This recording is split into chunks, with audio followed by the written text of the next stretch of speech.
They have the hard-hitting analysis. I'm anti-injury, so maybe this won't work out. Kyler's only playing one tight end this week, so that's probably going to help him out a lot. They tell it like it is. That's not what I needed, Grandma Nut. All right, the hipster fantasy player. I don't do anything. Their listeners love them. Found all your charts boring, to be frank. Caitlin was the star of the show. They break down all the statistics. 20 points. That doesn't quite add up. Maybe he had 93. This is the Snick Snack Sports Podcast. Here we... All right, Snickers, help me out. Oh, what's going on, all you loyal fans of the Snick Snack Sports Fantasy Football Podcast? I am Snickers. This is Meat Snack. How are we doing tonight, Nate? Doing great, Snickers. It's the end of another season. Season 2 of the podcast. Season 8 of the fantasy football league that we're part of, or something like that. We have another winner. We do have another winner. Drum roll, please. Have a first-time winner. Kyle. Yeah, congratulations, Kyle. I'm sure you are all aware.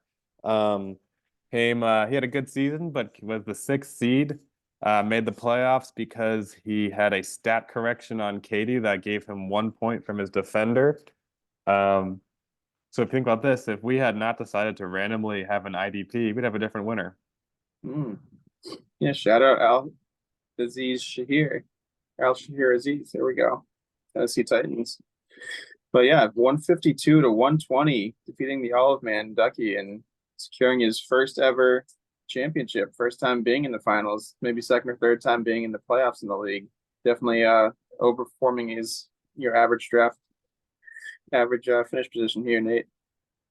Yeah. No, it was not especially close. Well, about half the weekends, these two teams were matching up close. Let's actually, I guess, pull up the scoreboard here. But it ended up not being very close. You know, we spent the day, some of us did with New Year's, through the afternoon games. It did look like it could be a tight matchup, but then I believe the nail in the coffin was Jalen Warren scoring the touchdown that was the 4 o'clock slot, and Ducky gave up all hope. No, Ducky was looking good. Sam Laporta on Saturday night, having a couple of his guys, do really well. Then it just came into Kyle's team all overperforming. Ducky's 120 points. That's not a bad showing by any means. It's probably just about league average. But yeah, Kyle came in with 152, heavy punch, got the first time championship. Yeah, Lamar Jackson had a great playoff run here. I haven't heard a lot of people talking about it, but he was drafted to be great, and he was fine this year, up and down, but he had a great playoff stretch. CJ Stroud had a great season, really benefited Ducky, and the Texans had a great game, but they didn't need him. So the 13 points from CJ there was not because he couldn't get it done, but because his team got it done without him. Right. No, and Ducky's team performed well. Obviously, Coop Newcomb, Roquan Smith, Browns, Jason Myers outscored Kyle's kickers and punters, so he definitely was looking good. Kenneth Walker got another touchdown last week, but yeah, Lamar 38 points. That's an incredible playoff stretch here he's having.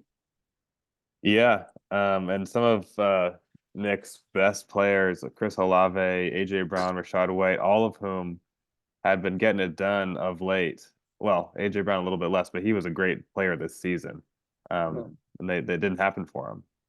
The three of them combined scored less than like Tyreek Hill. Right. Oh, no, they didn't. But less than Jerome Ford, which was the 69 fab pickup from earlier this season. Yeah, that was actually an exciting Thursday night game between the Browns and the Jets. Joe Flacco getting out of a tackle, Quinnen Williams throwing randomly down the field, Jerome Ford catching and running it for 69 yards, like you said there. But yeah, that was a good game by Kyle. First time like I said, in the championship. So he joins the likes of Kyler and myself as teams who have not lost in the finals. It's really exciting and actually brings Stuckey to 0-3 in the finals. I'm right about that. So you need to see how Ducky can push himself over the hill here in a couple of years. Yeah, the guy who can't close. And we can see just from his bench here, he didn't really have a way to get there. There wasn't a key decision that he could have made that would have pushed him over the top. He was too far away. It will be interesting. Kyle did sell for this championship. His team is going to have a disadvantage next year without that third round pick that you have. Right. No, definitely. I'm glad that Kyle was able to capitalize. We'll see by the end of next season if my second, third round pick is the reason why I do very well. If it is, maybe I win the trade. If I miss on one of my third round picks, then obviously Kyle probably won that trade here. Right, to be determined. And Ducky actually also has some interesting off-season implications. He did a lot of trading with picks and trading for people who will be good keepers next year. He has to choose between Tank Dell being a keeper or Puka Nukem, who he traded for from me. He kind of came out even on the picks at the end of the day. But there is the question of would he had a better shot at winning this championship this season had he not made that trade with me. I mean, Puka played well for him, certainly. But the players that he gave away, which were Isaiah Pacheco and the Texans guy whose name is eluding me, Nico Collins, both had a very good end to the season. So yeah, I mean, Puka did well in the championship, and he didn't need him in the last 2 weeks, really, when he had one of the 4 weeks. But yeah, I really like Ducky's team. Obviously, it looks really good on paper, and the Buccaneers and the Saints and the Texans really didn't need their players this week. So it's really interesting how it all folded out, and that's fantasy football for you. Yeah. Now, I mean, we don't no real news to talk about because it doesn't impact any of your fantasy teams this upcoming week. No games this week, of course. The season is over. For those of you who don't recall, the bet between me and Snickers didn't get impacted this week because neither one of us had the winner, Kyle, in our finals. I think that I actually had Ducky in my bracket, but I had him losing, so it didn't matter. Right. Yeah, no, I honestly, I was looking at it today, and I did want to pick Kyle to beat you in the first round or in the second round once he got there, because I knew that your team was injured. I guess I didn't realize how good it was, and I just went 1 seed versus 6 seed. There's no way. But no, Kyle pulled off the magical run, 6 seeds to the finals, and won it all. Yeah. And so that might be a good segue into just like last year, we have some superlatives for all of you league members, one for everybody. And I think a lot of them will be easy to name just from hearing the title. And so let's get into it. Let's start with the first award here, Nick. First award is the Worst Defense Award. This award gets given out to teams who did perform well on their own. Their offense is very good, but their points against or their defense really held them back, especially at the end of the year. I think they had a tough schedule, and the Worst Defense Award goes to Katie. Hey. 1,900 points against, including the playoffs. That's a rough stat there. Yeah, last year Katie won the best drafter award. That would have been an appropriate award this year too, because she didn't make a single roster move. Her team ended up scoring a pretty decent amount above the league average in terms of points. But this year she couldn't get away with it because she was totally hamstrung by that awful defense of hers. Yeah, which was, if I remember correctly, best or second best in the league last year. That she had a pretty easy schedule getting into the playoffs and getting into the finals. But no, congratulations, Katie, on your Worst Defense Award.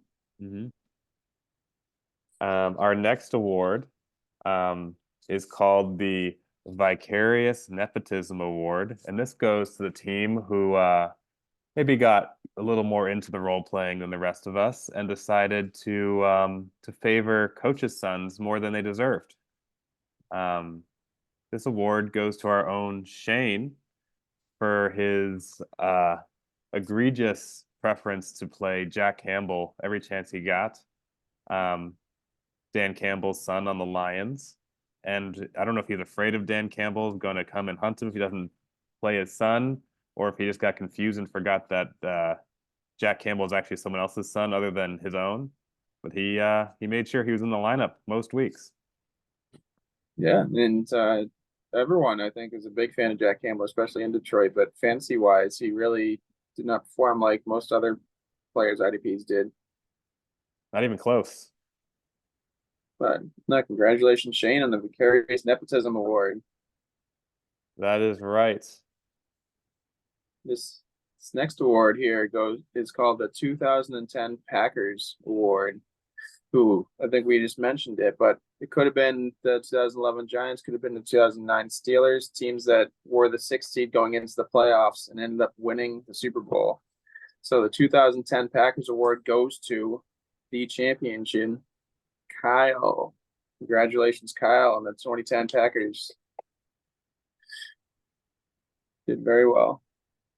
Yeah, congratulations, Kyle. Obviously, that award ultimately is the champion award, and that's a real honor.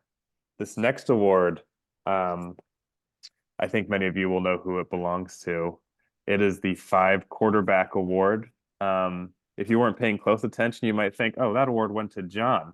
He is the 3rd QB after all, or at least has been in the past. But no, this is not the third QB award.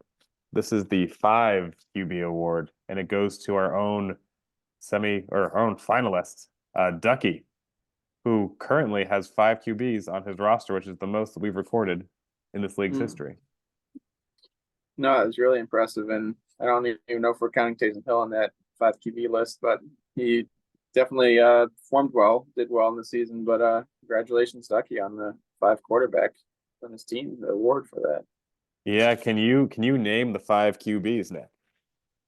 I don't think they're all on the team right now, but Kyler Murray, CJ Stroud, Kirk Cousins on IR, Gardner Minshew, I think he picked up, and my last one is Taysom Hill, but he might have had a 5th one at some other point. You got all the ones that actually are currently on the roster. He must have dropped one before finals week. Yes, there was an additional QB, and I am not remembering who it was either. But Taysom Hill could be. It wasn't Taysom Hill. He is on his roster as well, officially labeled as a tight end. But if you count him, he had 6 QBs at one point. Yeah, so congratulations, Ducky. The next award is called the Overperformer Once They Were Eliminated Award. And this goes to the team that did not perform well during the regular season, but once they didn't have any more chance to get in the playoffs, their team actually hit like 160 3 or 4 times in 5 weeks and destroyed their opponents. I don't think they lost much in the toilet bowl either, but the Overperformer Once They Were Eliminated Award goes to Kyler, former champion. So congratulations, Kyler. Yeah, a terrible season, a historically bad one for a player who's normally good, but redeemed himself a little bit. Not that anyone was watching. Now here's an easy one. The Too Busy Snowboarding to Really Play Fantasy Award. I think we all know our brave leader here, Matt, gets this award. And it could be said that the snowboarding fever really set in when his team started the year 0-3, I believe it was. He knew pretty quickly his team was not a good one and hit the slopes. I hope he's having fun. Yeah, I mean, living in Colorado now, he definitely was paying more attention to his backyard than his fantasy team, looking at it just once a week, I think he was talking about. So congratulations, Matt, on winning the Too Busy to Snowboarding Award. And putting out fires in the league, to be fair to him. I mean, this was a year of more scandals than any year I can remember. No, absolutely. But going on to the celebrated too early award. I think this was one of the more fun awards here. But this is going to Nick Adams because he popped off champagne, wore some sunglasses, thought that he was going to destroy Ducky in the semifinals, and he got destroyed. He celebrated way too early. He came back and ended up in third place, so congratulations. We haven't announced that yet, but congrats to Nick Adams on the celebrated way too early award. Yeah, he got the podium. I think it's his second podium, maybe his third. Probably his third. But... Third podium. But I don't think that he was popping that champagne for the bronze. So yeah, jumped the gun on that one, Nick. Our next award goes to someone pretty close to the show. We've got the back-to-back toilet bowl champion. Again, we haven't gone through the standings yet, so a lot of teasers here, but I'm sure you all have seen it. And just so you know, when you're looking through the toilet bowl standings, you can't rely on ESPN because Matt has actually organized our own bracket, which just allows the toilet bowl to actually be a bracket rather than the random thing that ESPN does instead. So the matchups there are not the matchups that our league went by. But the final standings are accurate to our knowledge, and that would make Snickers the toilet bowl champion 2 years in a row. And that comes with a very important reward this year, just like last year, which is a pick of the first draft pick to be selected. Yeah, no, I get the first choice draft pick coming up this year. I'll see if I can do a little bit better than last year, picking the 101, going with Justin Jefferson instead of Christian McCaffrey. But we'll see if I can get it right this year. And if I can't win the championship, I might as well win the no one cares about championship. I appreciate the award. Yeah, I mean, you could have done worse with the Justin Jefferson pick, I will say. I mean, yes, he got injured and that didn't work out for your team, but he wasn't bad. His front half of the year was very good, despite the fact that the front half of your year was very bad. So it was not his fault. Right? No, I like the pick I made, and I'll take the award and put it in my trophy closet here. Yeah, will you be previewing for the rest of the league? Which picks are you considering for next off season? Probably something in the top 6, but you never know. Not going to give away too much here, but all I can say is if I pick Christian McCaffrey at 6 this year, which I think he went, I could have had the top 2 running backs in the league and probably was the guaranteed a playoff spot. But let's move on to the next trade here, or the next award here. We have the Houston Texans award.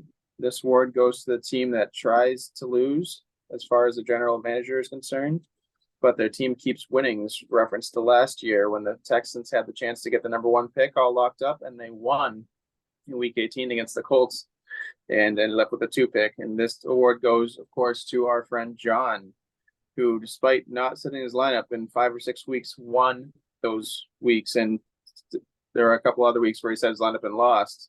So he was definitely trying to lose. His team was way too good. He drafted way too well to end up not making the playoffs this year. So congratulations, John, on your great drafting. And congratulations on the Houston Texans award for being a really bad manager.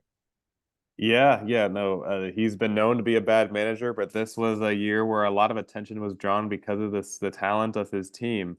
And just going off of the draft pick sacrifice parallel, John ended in 5th place, which will be getting the second worst draft pick selection next year. Only Carson will be this left with whatever John doesn't want. But if you're going to make the playoffs, you're already getting a back half pick. So then you got to go for gold, and John did not. Now the next award goes to the worst trader of the season. Now Matt this year had instituted draft pick trading as a way to get more trades. I think it worked. The trades were more interesting this year. I think there were a few more of them. Our league has not traded a lot in the past, but we saw 5-6 trades go through this year, and I think it's the feeling of both of us on the show that this player did not come out on top in the trading situation. And this award goes to Kenny. He made one trade this year that we could find in the records. And he gave away Aaron Jones, a running back who underperformed this year, and his third round pick for Saquon Barkley and Matt's 12th round pick. Now, admittedly, the trade could have gone either way. This trade happened right before week 9. In week 11, Saquon scored nearly 30 points. That was a key week for the playoff hunt, obviously. He had a couple other big weeks, but overall, this trade did not work out for Kenny. He now has no third round pick, and he did not make the playoffs. Got stuck with a quarterback that had, I think, four or five just bad weeks in that stretch. Yeah, I mean, that was too bad for Kenny. He definitely had, we were looking at it a couple weeks ago, he has, 4, 5, 6 players on his team that were top 10 in their position. They're all very good, and he obviously made this trade to make the playoffs this year. Saquon did very well. Obviously, Saquon's a very good player. We have a lot of Penn State fans in the house here, but no, we got Kenny the worst trade award. And you want to talk about the trades that he didn't make? Absolutely. Just one other fact I want to add first is that would you say it's fair, Nick, that for a running back, it's a pretty strong week if they score more than 15 points, right? Yeah, I would say that's definitely top 10 running backs. So Saquon in the final 9 weeks of the season had 4 of those weeks. Okay, that's fine. You know how many weeks the player he traded away had? How many? He had 3. So he missed out on one good week at the end of the day. And plus 3 of those weeks, Aaron Jones was injured, so he wouldn't have even put him in his lineup. And maybe someone who performed well got that spot. Because all these weeks that Saquon was probably in his lineup, he didn't perform well. Yeah, I mean, that's fun, but I think it's enough picking on Kenny for one season here. I know Kenny loves it, but the other thing you're alluding to is that Kenny did refuse the trade of I tried to give him Chuba Hubbard for what's the name of that player on the Vikings?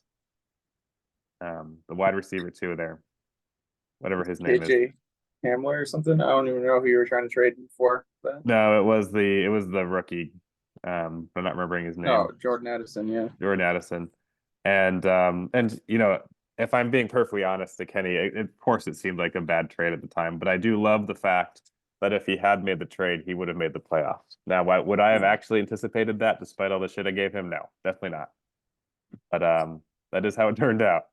No, but speaking of having Chuba Hubbard in your third place lineup, this next award goes to the Not Enough Left in the Tank award. And of course, that goes to our friend Meat Snack here, Nate, who obviously did very well throughout the season, won the 4-way tiebreaker to get the second bye in the playoffs, did very well, overperformed, some might say, looking at his team, but ended up getting injured, getting players hurt. His bye week was very needed, and then he didn't have enough to come up against Kyle, and then didn't have enough to come up against Nick Adams in the third place finals here. So congratulations, Nate, on the Not Left in the Tank award.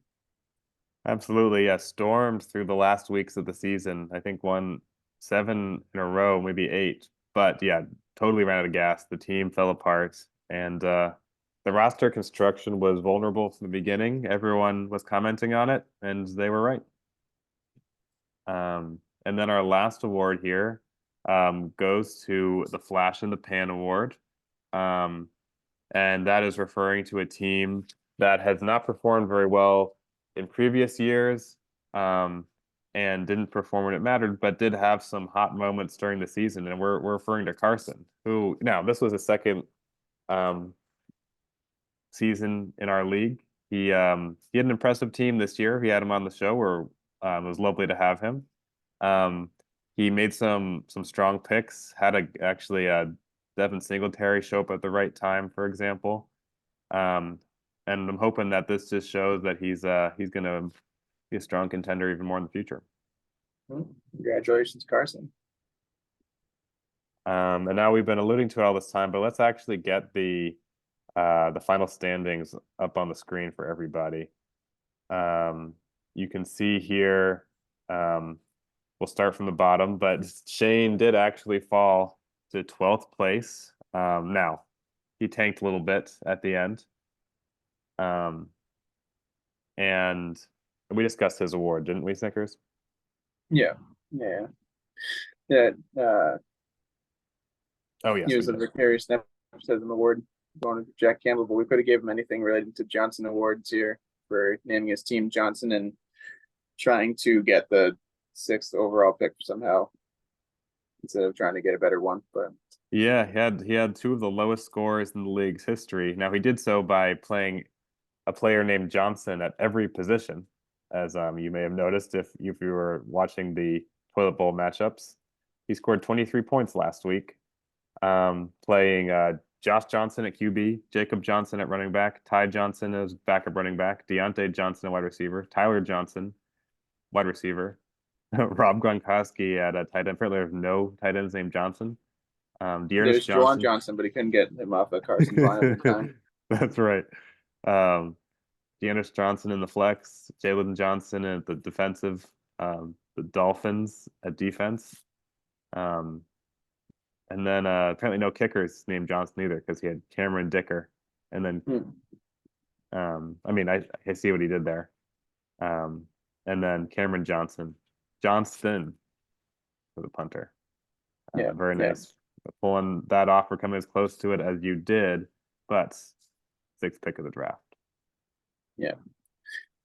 But yeah, moving up, Katie ended up in 11th place. That's, I have to look back at the historical records. It's probably the biggest drop off going down 10 places from year to year. I know she didn't have the best, start to the season, but I feel like if she tried a little bit harder, made a little bit more moves, then she could have ended up fighting for the playoff spot here. Yep, and then 10th place for Matt. He actually did end up beating out his wife here for a position. And even though he was 3-11, the worst season in my memory for Matt, although he's really up and down as a player. I think he makes some big risks in the draft. Sometimes they pay off, sometimes they don't. 9th place, Kyler, 2-time former champ. Obviously, we talked about him before. He got off to a horrible start, didn't win until week 7 or week 8, and ended up just a couple wins under his belt until the playoffs, where the game is made up and the points don't matter anymore. So, yep. And then 8th place to Kenny. I give Kenny a lot of shit. He makes it fun to do so, but he had a good team this year. Had some bad luck, and he's in 8th place. Could have very easily been in the playoffs and even had a chance at winning the whole thing. But fantasy is cruel sometimes. Yeah, no, he missed out on the tiebreaker with Kyle at the end of the year and lost to me in the toilet bowl. So congratulations again to me. Humble brag that I'm the best worst team in the league again, which I'd like to go back to being the best team in the league, but got 7th place and let's go into the playoffs here. Yeah, then as we mentioned, Carson is in 6th place. This is actually the spot that you want the least, given that this is the person who is going to get the only draft pick that no one else wanted. Is that a terrible thing? Maybe, maybe not. We'll see.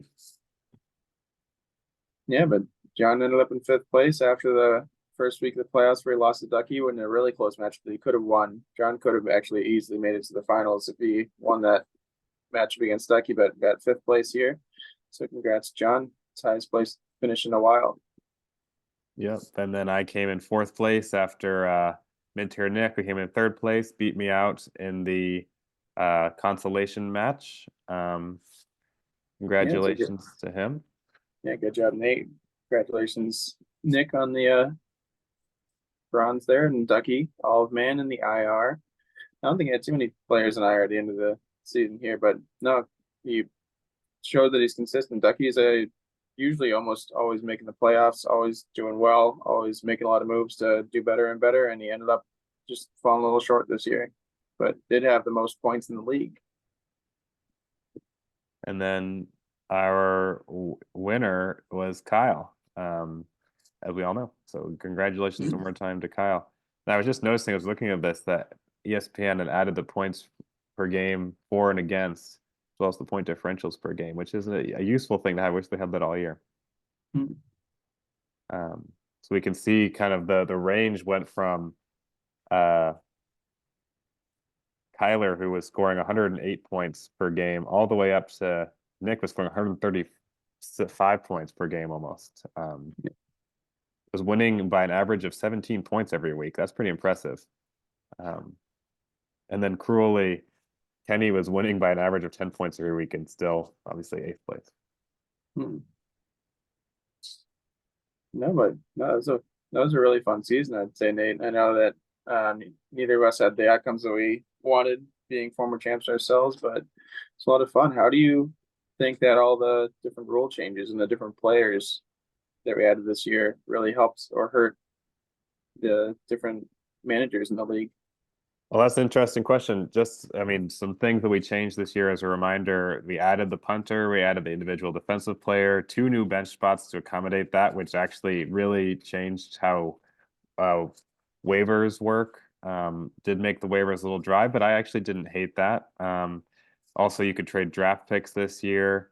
The draft pick trading one, we're yet to see who's going to have taken the best advantage of that. It seems like Kyle will have, because even if he sucks next year, I think that he'll take the victory for it. You know, a lot of players in this league still haven't won. So, and having a bad season seems like a reasonable cost.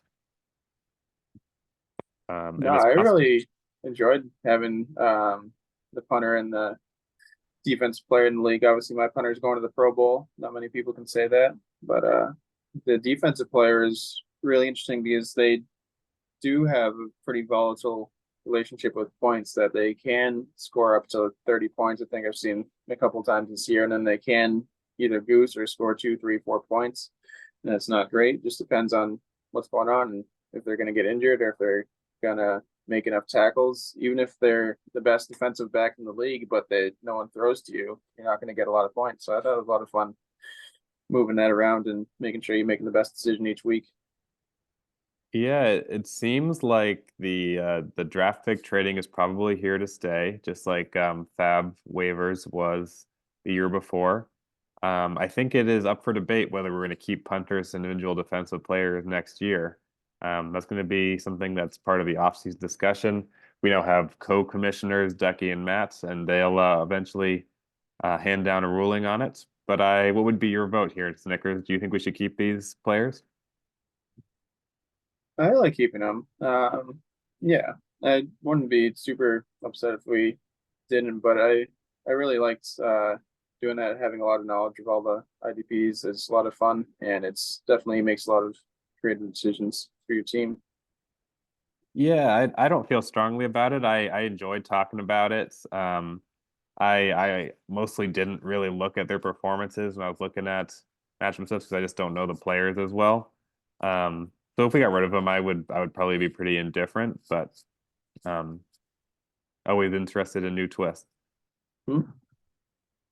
Anything else you want to add in our season conclusion here, other than that we are going to be having one more bonus episode this season, which is the tiebreaker between me and Nick's season bet. Remember, he was the loser last year. This year, we don't know yet.